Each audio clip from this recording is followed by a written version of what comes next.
Syedaralun, Aceh Tengah merupakan kabupaten yang terkenal akan minuman kopi arabikanya dan lokasi wisata Danau Lutawar. Namun, kali ini wisatawan dapat menikmati kopi tanpa diminum, melainkan dengan cara dimakan. P-Kopi namanya. Olahan kuliner unik beraroma khas Arabica ini telah berdiri sejak tahun 2017 yang dirintis pasangan Syalia dan Budi. Pada Rabu 6 April 2022, Serambi On TV berkesempatan menyambangi dapur produksi P-Kopi yang berada di Jalan Terminal Paya Ilang Blangkolak 2, Kecamatan Bebesen.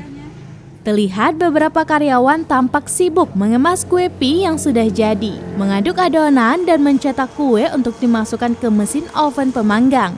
Dalam kesempatan itu, Syalia mengatakan usahanya itu termotivasi karena melihat status Takengon sebagai kota wisata dan belum tersedia oleh-oleh khas yang berupa makanan.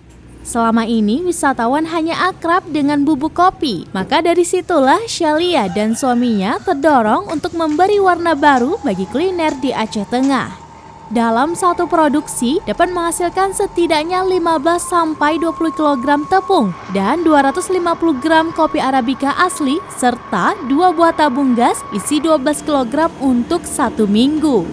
Sementara itu, dampak kenaikan harga beberapa bahan baku juga turut dirasakan, sehingga omset yang ia peroleh juga sedikit.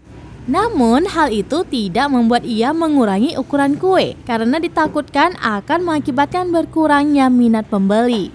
Omset yang ia dapatkan dari sebelum naiknya harga bahan baku mencapai 70 juta rupiah per bulan, tapi kini menyusut sampai 40 juta rupiah per bulan. Motivasi pembuatan P-Kopi ini awalnya karena terpikirnya Takengon adalah kota pariwisata dan belum ada oleh-oleh khusus dari Takengon yang berupa makanan. Yang selama ini hanya bubuk kopi saja, tapi bubuk kopi kan tidak bisa dinikmati oleh semua kalangan. Jadi terpikir bagaimana kopi bisa dinikmati oleh semua kalangan, mulai dari anak-anak hingga dewasa. Jadi P-Kopi ini dia tahan lama, tidak memakai bahan pengawet, juga sudah mendapat sertifikat halal. Harganya juga terjangkau, jadi memang pas untuk oleh-oleh Takengon. Dari Takengon, Syedaralun Bagus Setiawan, Serambi On TV.